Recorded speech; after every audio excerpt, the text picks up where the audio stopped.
you can't make it to a day like this anymore without everybody knowing what you're going to say. But this is tough. This is hard. I have, so many different things, emotions, that I'm still processing. But the bottom line is this job, the one I'm in, and I would say this for any professional general manager or coach, requires complete engagement, complete effort, 1,000%. And if you can't do it, then you shouldn't do it. And so that's the answer to the question of why. I can't do that to our players. I can't do that to Joe and Peter.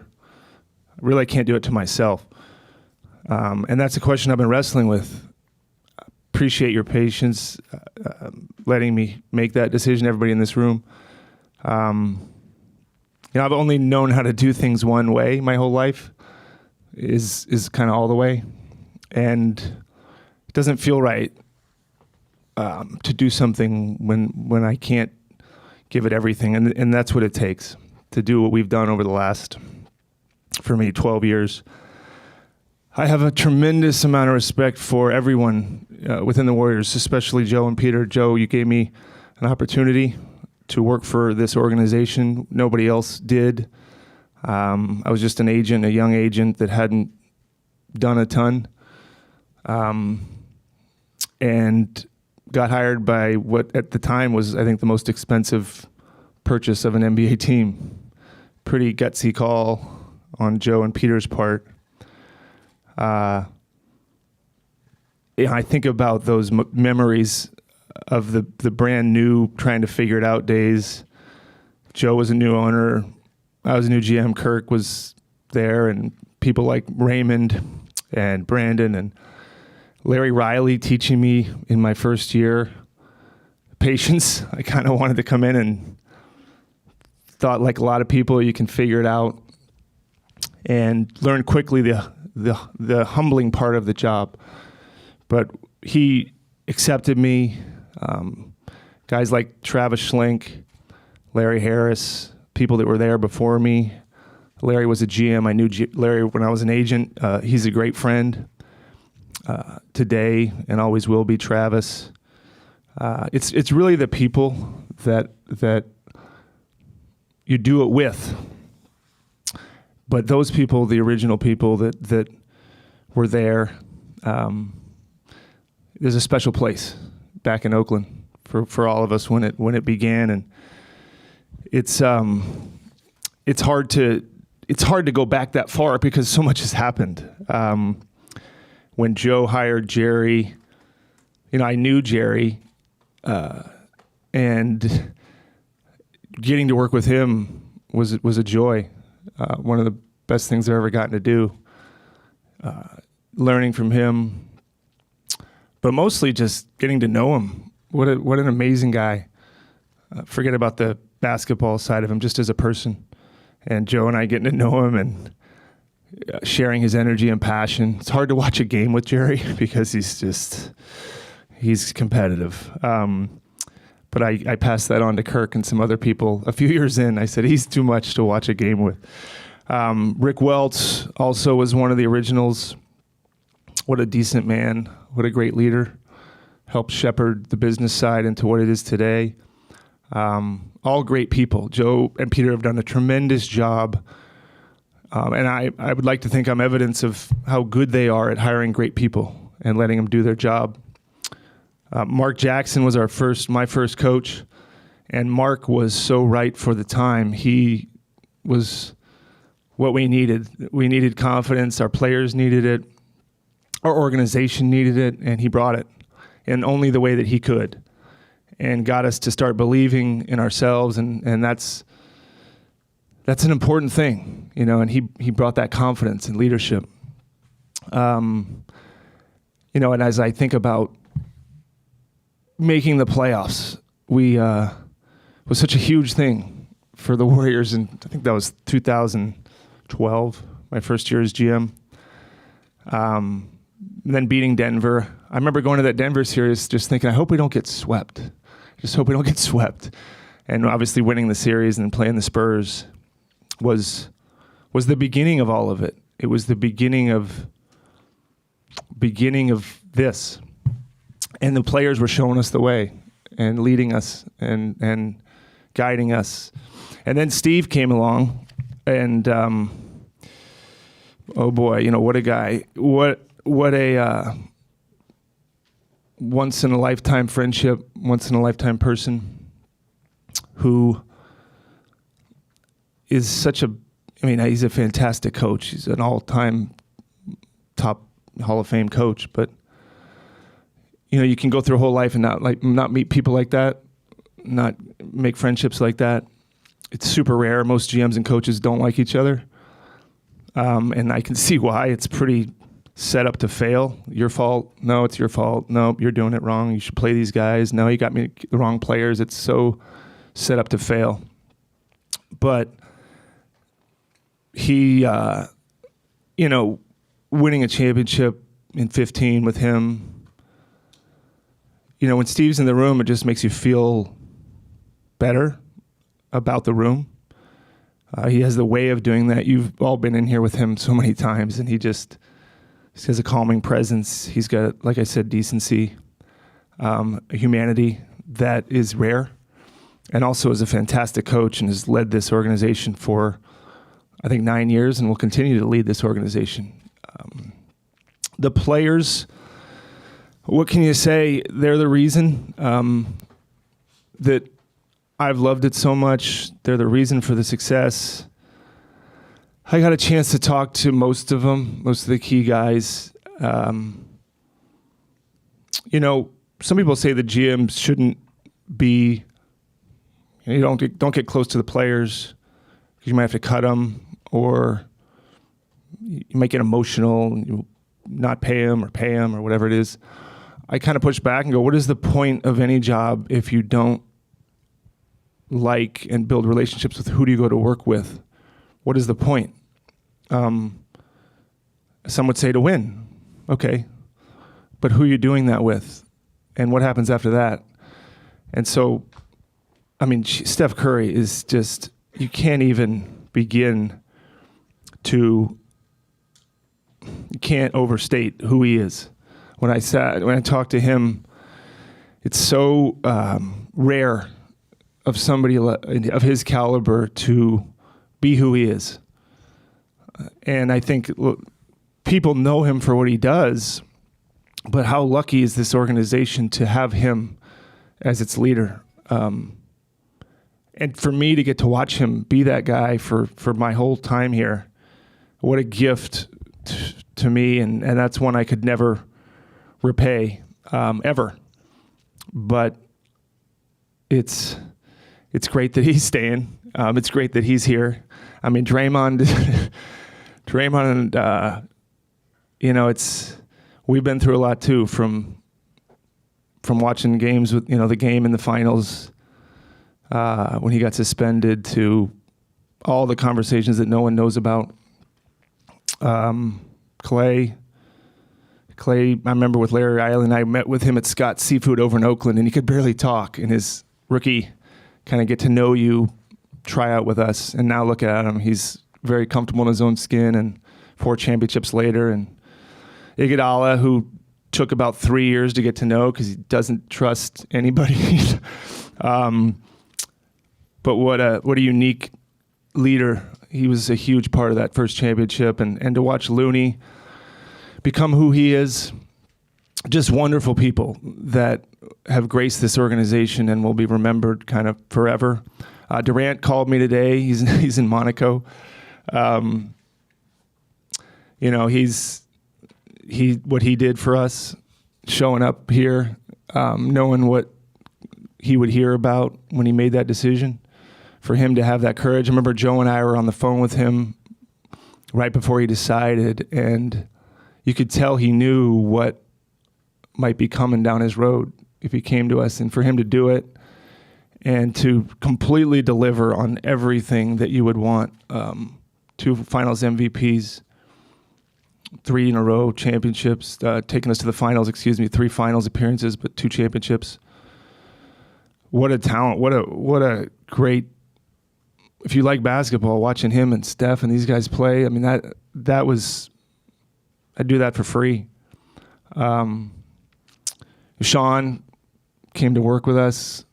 I don't know if you know Sean, but another, just these people are so hard to find in sports. They're so rare. Getting to know Andrew, watching him show up, watching him become him. All these guys. I mean, Jordan, some of the main guys, and even some of the young guys. It's just, it's what makes it great. It makes it hard to leave. Guys that have been here before: Bogut, David Lee, David West, Zaza, LB, JaVale. I mean, it's the journey with all these players, with all the coaches going through it, with Alvin and Mike and Luke and all the people that went on to be head coaches here, and it's what makes it great. I want to thank Rick Celebrini and his staff for getting all our guys healthy, trying to get me healthy, although that hasn't quite happened yet. I've stolen some of Rick's time. But Rick and Drew and their whole staff, what they do is underappreciated but hugely important. My group, that's who I really get to do it with. Kirk and Mike, Larry, Kent, Nick, Sean, Pabel, Ansi, David, Ryan, Hannah, Nea, Chloe. I get all the people in my position, it looks like I'm doing these things. I know full well that it's us, and it'll always have been us, and we win together and we lose together and we succeed and we fail. Thank you for helping me, doing it with me, challenging me, supporting me, befriending me. That's my team of people. To the fans, oh boy. I grew up a fan of the Warriors. My first, I was like the 10-year-old kid up in the upper Oracle. I was telling the business side who I just met with that I get Warriors tickets for my birthday. And it was, months in advance. This is when you actually got the hard tickets. There's no digital tickets. So my brother, my dad, and I would go.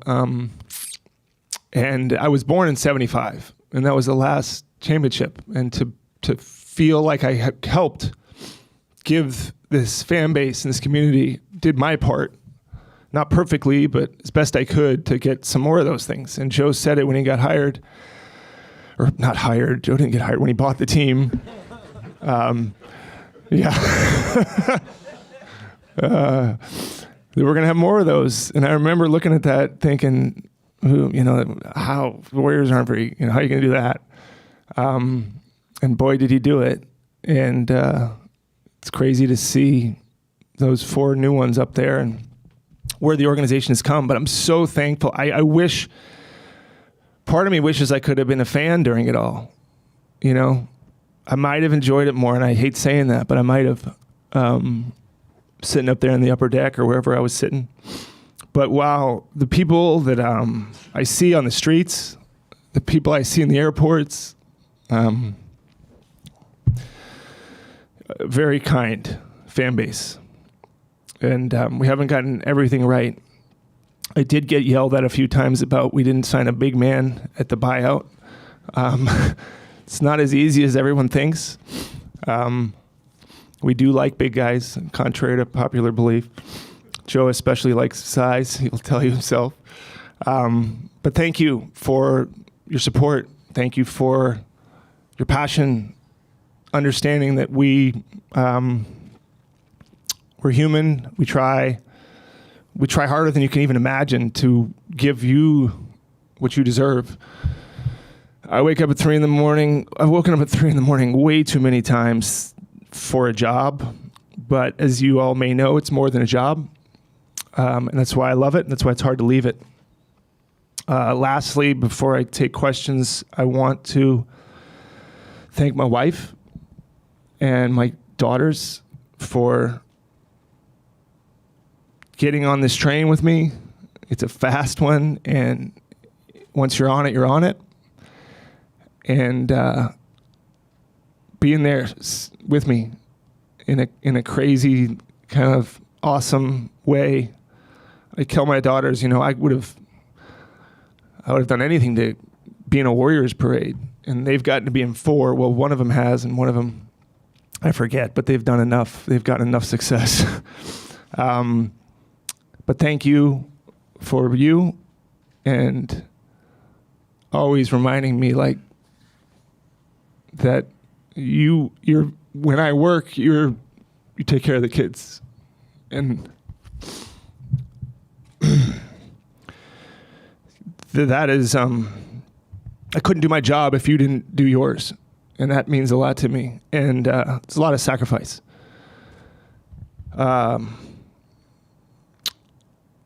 I was at dinner last night talking to my family, and I said to my daughters, I said, thank you guys too for being there. And I missed a lot of stuff, but we had some great times, but thank you guys for kind of allowing me to do it and being there. And one of my daughters says, Dad, and I said, I'm thinking, okay, I'm gonna get some feet. She said, Dad, you pass the ketchup? I said, so kids are fine. Family's good. They're worried about their own situations, but I'm sure they'll miss it as they all will as we move through it. So, lastly, to everybody here, when I started, I think it was this guy over here in the red and white hat, Marcus and Rusty. I don't know if Steinmetz was in the mix at that time. He might have been moved on, but it wasn't this. And it's been fun watching it become this. This is what you want. And it wasn't an internet, and it wasn't social media. It was, I guess, the Chronicle and the Contra Costa Times. Simpler, but thank you for all of you. You covered me fairly. You cover us fairly. Getting to know some of you. I like all of you. You have hard jobs too. I have no idea how hard, but I know it's hard. And hopefully, I think Raymond's about as good as they come. And hopefully he's been a good partner for you as much as I think he has. This team, and then I'm going to take questions. This team is in great shape. It's in great shape. Joe's not going anywhere. He has supported me. He has given me. If there was a metric on cost per win, I don't know how good I'd be, because we've spent a lot of money because he's so competitive, because he cares so much, and to have an owner like that puts his heart and his will and his money into winning, you cannot ask for anything more, and that's not changing. Got a fantastic coach. You've got arguably one of the best players to ever play and one of the best people to ever play in Steph Curry. So the future's unbelievably bright.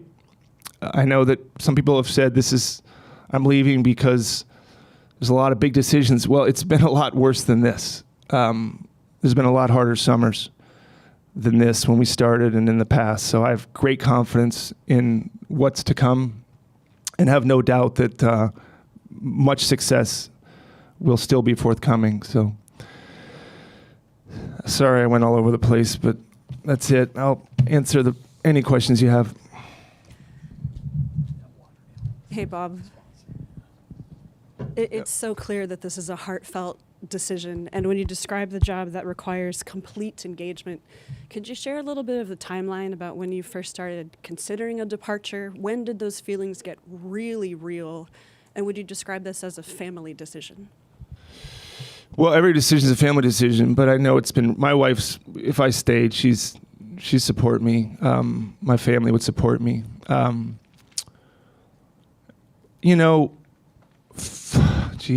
2019, we've been in the finals 5 years in a row. That's a lot. It's exactly what you want.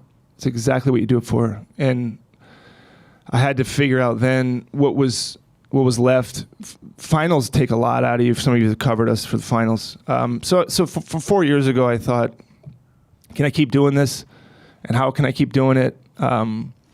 talked to Joe. He said, "What do you need?" We brought Mike in.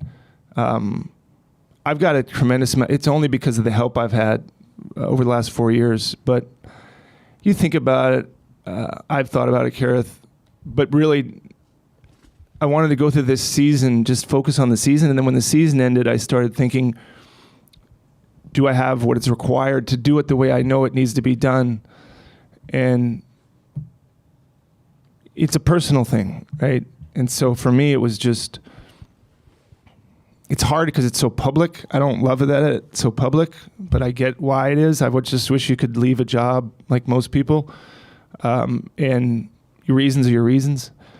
But I started thinking about it when the season ended, and had thoughts prior, but really when the season ended, and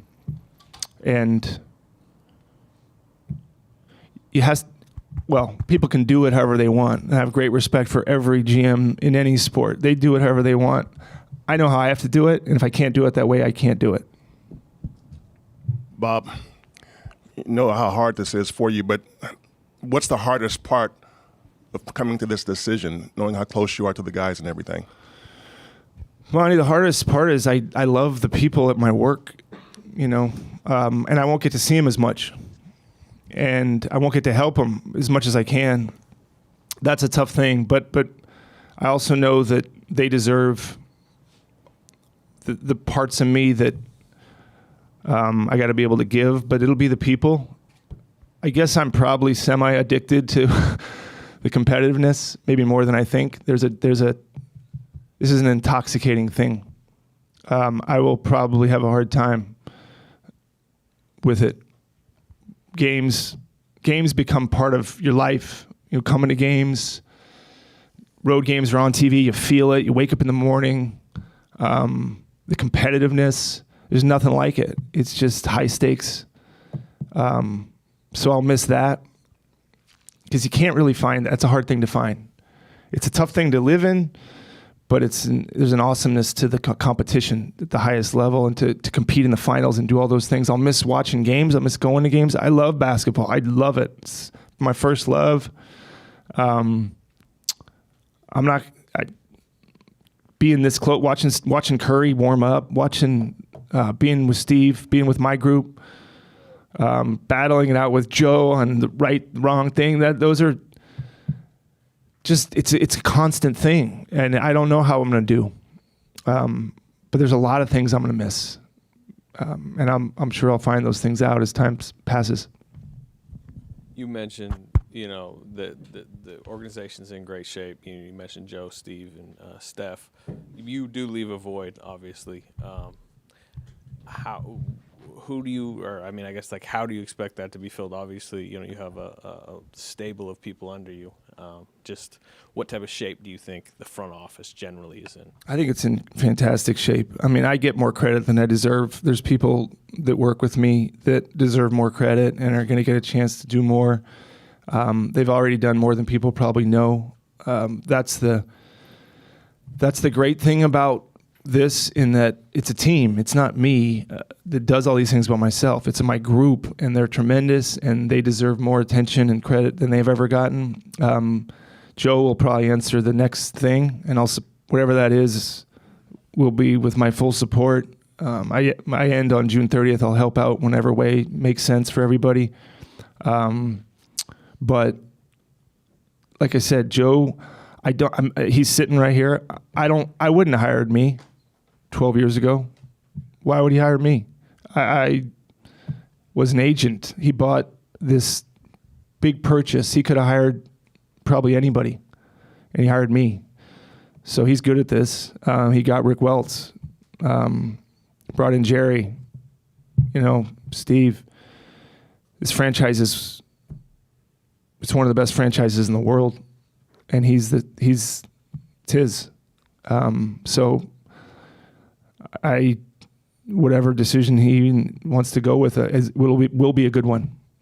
It'll be a good one, but I'm sure you can ask him. He'll address it.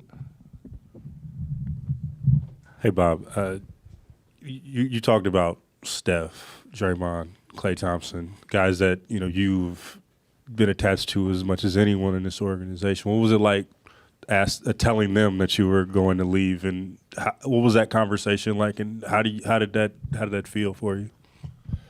It's hard. Those guys are, you think about what you go through with people, and it's not all great. Most of it's been unbelievable, but I guess, Logan, on those things, it's easier because I think I'll still talk to those guys. I mean, I want to. I think those relationships are real. So it's not goodbye, but it's more like, you guys, they're going to keep going. This is just my stop. The train is powerful. This thing's moving, but it's just, I got to get off. It's hard, but it's funny. I was talking to Steph and a little bit, and I go, I feel like you're not really trying to change my mind. He started laughing. He goes, no, it hurts. He says, but he understands. The people that know me understand. But you can't take away what we've done and what we've been through. And my hope is that those relationships last a long, long time. If they don't, it's too bad. I screwed something up, because what's the point of 12 years if you walk away and you don't have those? I don't understand that. So I think they're good. But it's always tough. The people that have been here, not that the people have been here short amount of time, it's hard too, but there's some people like those guys. That's a long time to work with someone and to accomplish what we did. So it's a bittersweet one. Bob, you mentioned bringing Dunleavy in that year. Was there some conscious effort on your thinking that you were kind of preparing him to replace you, that he was a guy who could replace you? And I know it's Joe's and Peter's decision. Is he ready to replace you? Well, Mike's great. He's as good a GM as if he wants it, he'll be great if that's what he wants. But it's his call. It's Joe's call. It's not my call, but he'll be, if that's what he wants to do, he'll be great. He knows more about basketball than I do. He's grew up in it. He was born into it with his dad. He played in it. If that's his calling, and that wasn't my thought at the time, honestly. I just thought we're always looking for people that'll make us better. Joe's always about bringing in talent. I didn't have an idea at the time that I was grooming him. I mean, he's more my friend than coworker, but he's really good, and he would be fantastic if that's the choice. But I'd be lying if I thought 4 years ago, let's bring in Mike and he can assume this thing. If I told him if that's what he wants, then I'm all fully supportive. I said I'll help with Draymond if he needs it. But yeah, just, you know what? I look at things like that, Tim, as who's part of the solution, and he's part of the solution in whatever role that is. If he stays in the role he's in, great. If he wants to do more and that's what the decision is, he'll be great. Bob, a couple of weeks ago at the season ender, Steve talked about just kind of the difficulties of this year in particular, and the lack of chemistry and the lack of trust issues that started obviously in October. I'm just wondering, you said you took a long time to think about this, but did this season in particular take a added emotional toll on you? Yeah, well, yes, but that's not why I'm leaving. This was a hard year. I don't know. I'd be lying if I said it wasn't. There has been hard years though, and there's been tough ones. Even when we were winning those years with Durant and those teams that there was no outcome that was acceptable except winning. I think we were favored in every game we played. It's just great, but pressure. This year, I don't know. It's hard to repeat, and there were some tough things this year. I'm not going to discount those, but some people asked me, if the team wins the championship, would you leave? I think yes. So if this was a perfect year, it might have still been the time. I don't know, but they all come with their own challenges. There's one happy GM at the end of the year. It's a hard one. One happy coach, one happy team. luckily we got to be happy 4 times. Hey, Bob. First of all, congratulations on a great run. Aside from spending more time with your family, of course, do you know what's next for you? Do you know how you'll spend most of your time? Any projects on your mind? Just be a regular basketball fan? What does the next year or so look for you? Well, my wife said we're going to get a drink maybe on the way home. Nenea, who's awesome, who helped me over the last, I think Nenea became famous when she got her ring. She brought in she gave me a little glass of champagne an hour or so ago.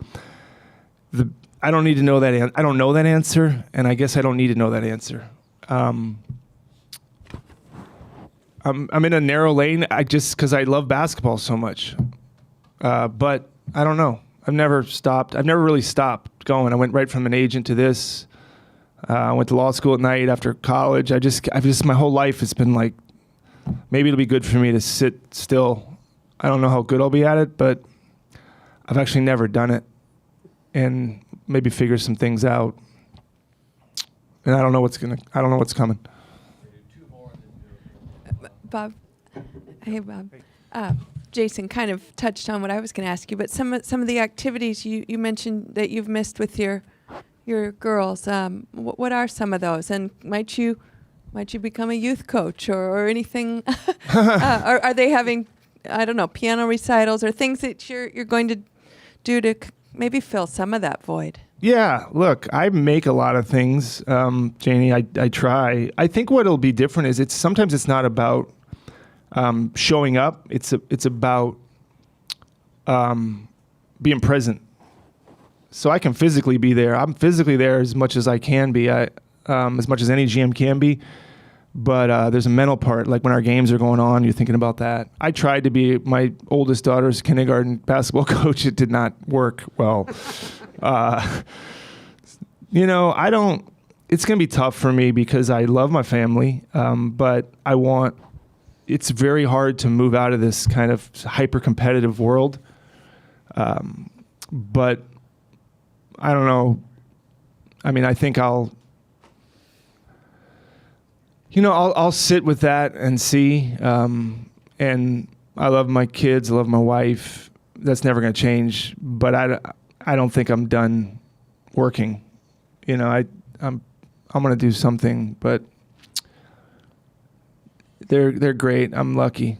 I'm lucky with the 3 daughters keep me sane. I got enough men and boys in my life around here, so it balances itself out. Bob, my apologies for more of a straight basketball question, but beyond the 4 championships, obviously one thing you'll be remembered for, one big thing you guys embarked on was the 2 timelines and trying to sort of develop the next core. How do you sort of reflect on that? I mean, it's a difficult thing to do or to try. And as you leave, where do you think how did that work? Where do you think that stands? Yeah, I mean, I don't think we said that, but I see the narrative. We, myself, Joe, us, all of us, we're just trying to put together the best team we can every year, and I think we got it right last year. I guess if you don't win, you don't get it right. So then you go back to the drawing board and see what you did right, what you did wrong. The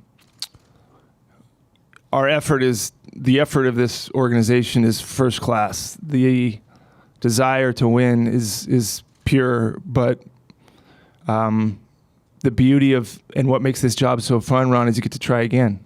You lose in the second round, and you say, well, that wasn't good enough. So what are we going to do? I don't know that we put a timeline on. When we have talked, it's not about let's focus on the second timeline here, or this is a first timeline thing. It's trying to win championships. An owner doesn't spend $360 million if he's worried about the next thing. An owner spends that if he wants to win a championship. And trust me, that's all Joe wants to do.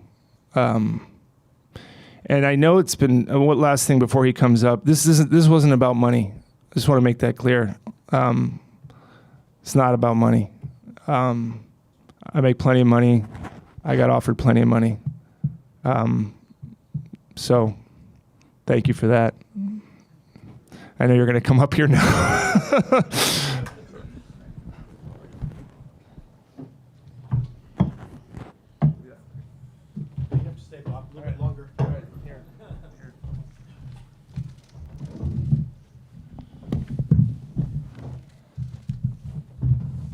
everyone. Well, I have to admit that when first considered buying a team, I thought about a lot of things, but I never thought about a day when I'd have to say goodbye to a partner and a friend and someone who's so close to our organization and me. So this is a first, and there's no script for this. So Raymond. No, in all seriousness, first of all, I want to thank Bob for 12 years of your life and your family's life. It's been an incredible run. As we all know, we've had historic success, not only as a business, but obviously on the basketball court, and you're a tremendous part of it, a huge part of it. And 4 championships, 6 finals in 12 years. I don't know if you ever never do this again. I think you will in some capacity, but thank you, too competitive. But if you ever do this again, it'd be hard to keep that record going. It's just an incredible accomplishment. And I just want to say on a personal level, I have 4 kids, and I've said this before, I actually consider Bob my 5th. It's really hard to see your son, because that's what I kind of feel like this is, leave and go off to do something else. And I'm not going to sit here and tell you I understand it, because I don't. It's just not inside. It's not in me to do that. I'm so competitive, and I know he is too. It's a really hard thing for me to understand why, but it's really not for me to understand why. I just want him to be happy. And I will say there's some similarity, and Bob and I have talked about this. I was a little older than you, but I'd been at the venture capital firm, a firm, very good firm, for 25 years. And some people would say one of the greatest jobs in the world. Why would you ever leave to do anything else? We had amazing success. And I couldn't really explain that to people other than to say that it's just there was something else I wanted to do. In my case, I knew what it was. Maybe Bob does, maybe he doesn't. I don't know. But I dropped it all, told my partners I was leaving. It was a very hard thing to do, to go try something different and something new. And maybe that's what's in your future. I can't say, I don't know. But I wish him the best of luck. And I know he'll be successful at whatever he does. And I can guarantee you that he will not sit for long. I don't think it's in his nature. He has been an incredible partner over the period, not only the success we've had, but what you guys don't see, what you don't know, is the amount of stress, the amount of pain, the amount of tension, there's just so many things that happen if you're all together, and as we have been, in trying to build something which, from where we were to where we are now, I think we can take great pride in, you can take great pride in. And I can think back just so when I think about Bob, I think about a couple of things. One, I think about the first day I met him. He was suggested to me by Danny Ainge, who gets a call out here today. I was looking for a GM and interviewed a bunch of people that the league recommended. And just nobody was clicking exactly right. And Danny called me one day, who I knew from my Boston days, and said, there's this guy, Bob Myers. He's young. He hasn't ever done any of this before. He's described who he was. I said, well, he doesn't sound like he's qualified. And that's the truth. And I said, well, you ought to just meet him. So I said, well, okay, well, I'm going to interview a bunch of other people, but I'll meet him. And it was back in January of 2000, maybe 11. We had just taken over the team, and I think in January we met. Came out, we met. I said, I really, really liked him. I said, this guy, characteristically, capability-wise, I think he could be really good at this, but wasn't necessarily the resume. Interviewed a bunch of people for a few more months, and ultimately I said to myself and Peter, and said, I don't really like any of these other candidates. I really like this guy, Bob Myers. And, we called him back, and the rest is history.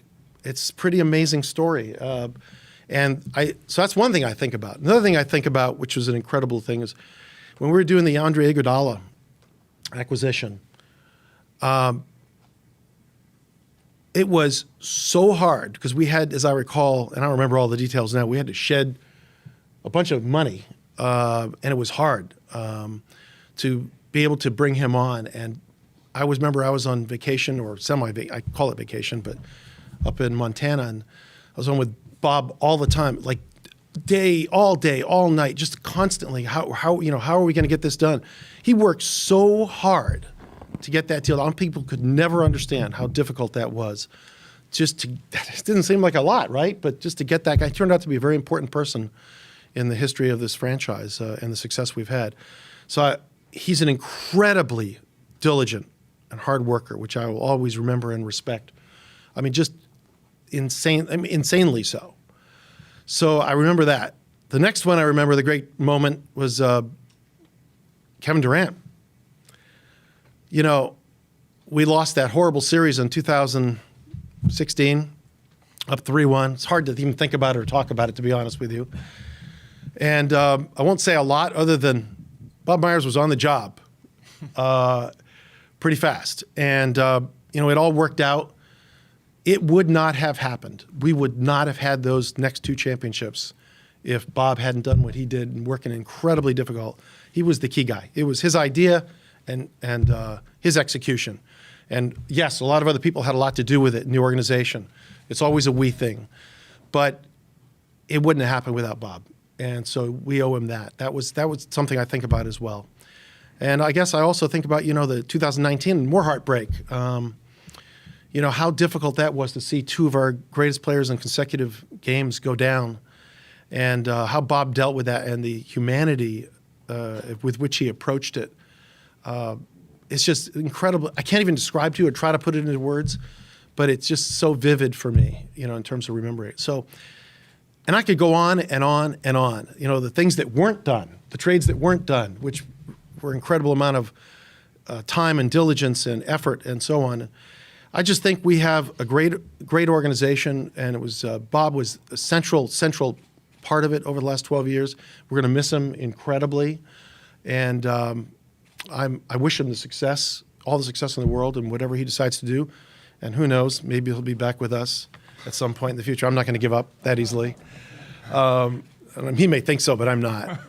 I've always said that success is, you have to have talent, but you have to have the management involved in these organizations on the business side, on the basketball side. Management makes a huge difference, and none of you can understand that as much as when you're doing this and involved in it. And Bob has just been as good as it gets or ever will be. So thank you for all those efforts. I'll just quickly address. This is more compliments than I ever got in my time. Yeah, well, we've got to keep you working on the next thing, Bob.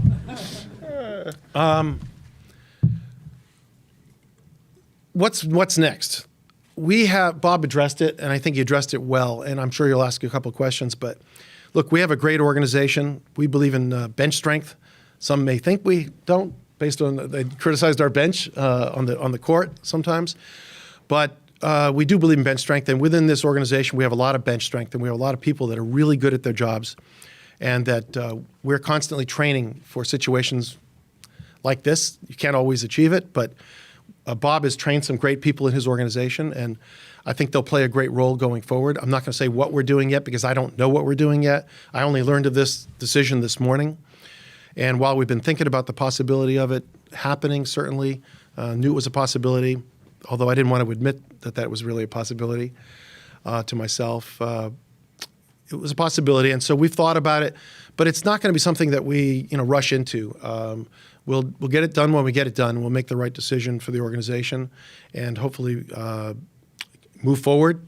I think we're preparing for the draft, free agency, all those things, and I know I'm going to work him to every last day till June 30th to be involved here, whether he knows it or not. Yeah, well. So he'll be here for that, and. I didn't know. That's fine. Yeah. That's the way it's going to be. And so I think we'll be prepared, and we'll go forward, and it'll be good. Anything else you want to say before I can take some questions too? But No, I that means you drive a hard bargain. So it's nice to hear those things. I do share those sentiments, and I guess I skipped over a lot of the things I'm proud of. There's a lot of things to be proud of. It's a hard job. It's hard to win. Somebody's going to win a championship in 2 weeks. It's not us, but we know what it feels like to win the championship and lose one. So proud. I should have hit on that, but I'm proud of what I did, and I'm proud of what we did. But thank you for those things. It was really nice. All right, some questions. I'd be glad to take any questions. You mentioned that management can make a world of difference. How do you think Bob's decision of leaving might impact, other guys making decisions, including Steve, who only has 1 year left on his contract? They're coming right for you right now. It's okay.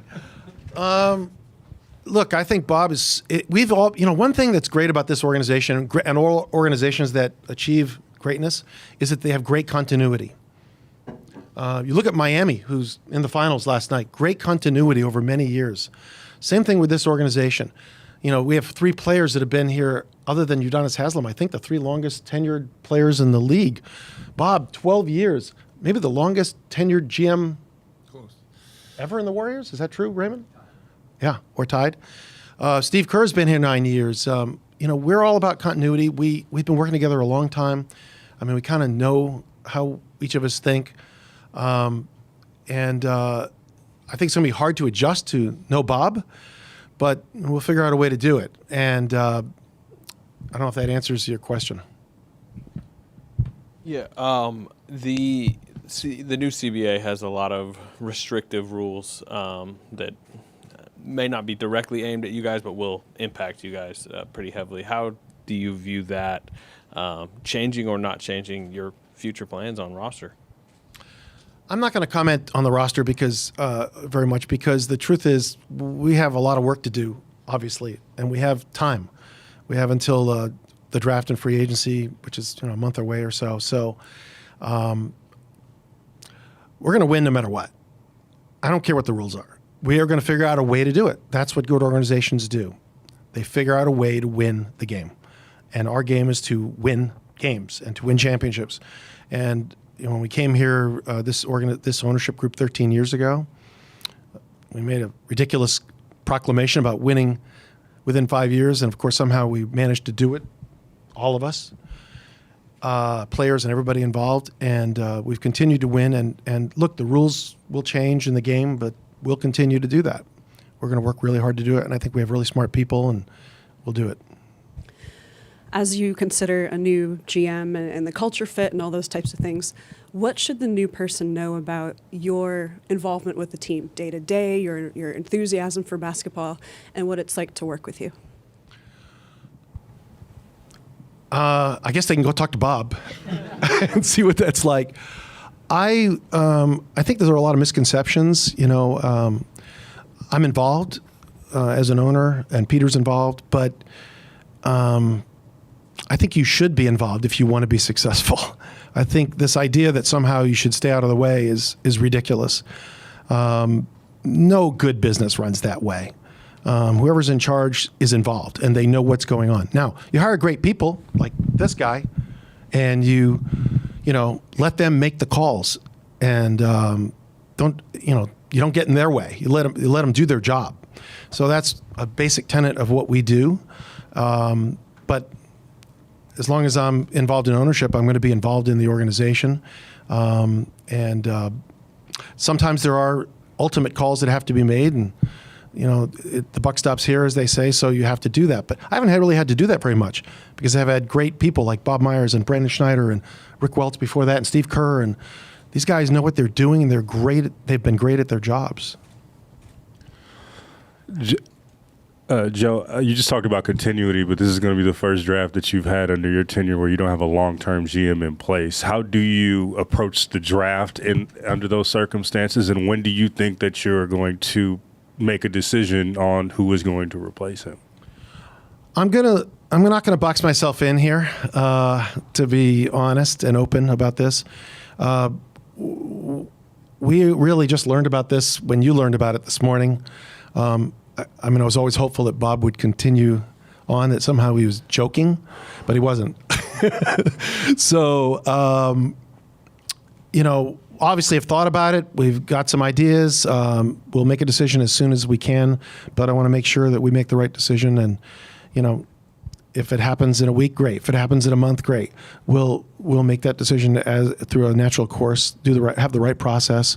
I think we're preparing for the draft and free agency and all those things regardless, and we'll be ready. Hey, Joe, not to box you in any further, but do you think Bob's replacement will almost certainly be internal, or will there be any outside candidates on the table? I'm not going to comment on it at this time. I will say that we do have a very strong organization, and I think that there's a good possibility it could be an internal candidate, but haven't made a decision, so I can't really give you an answer. We're going to work on that. Joe, a couple quick questions. Is Bob running the draft then?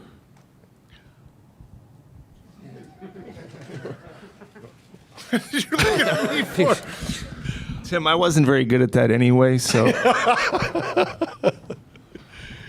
I don't think we've even gotten to that level of what's going to happen exactly in the next month. I guess he's employed theoretically till June 30th, so the draft falls within there. But we don't know. Support role. Okay. And also, he's sitting right in front of me, but I'm going to ask you, is your son, Kirk, a candidate to become the general manager? I'm not going to comment on who's a candidate, who's not a candidate at this point. I'm going to keep you all guessing, particularly you, Tim. Joe, you've been with Bob all this time, and you guys have developed a really close relationship. What are the things you're going to miss about him, irrespective of basketball, just his companionship and his friendship? I'll tell you, I'm going to miss talking to him 5 to 20 times a day. There are times during the course of the year where we don't, but most of the time it's a constant dialogue. I'm going to miss that. Probably the thing I'm going to miss the most is that, because Bob is such a great person, so smart, and I don't mean to keep giving you more accolades here today, but might as well. Yeah. That's going to be hard. We've all worked together for a long time, and I mean, that's going to be a very difficult thing to adjust to. But life goes on, and nothing is forever. We all know that. Owners don't own teams forever. Players don't play forever. We'd like to think they do. New players come along and get better, and all of a sudden they emerge.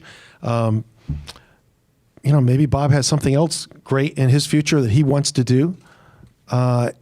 These things do change, and as much as we'd like them to last forever, they just don't. Joe, you just talked about things not lasting forever. How much pressure is there organizationally to get as much done you can while you have Stephen Curry, Clay, and Dre on this roster? It doesn't matter if they're here or they're not here. There's a lot of pressure. Our job is to win championships, period. And I'm going to expect that. We're going to expect that this year, next year, 3 years from now, 5 years from now. That's just, there's no point in doing this if you're not trying to win the championship. No point.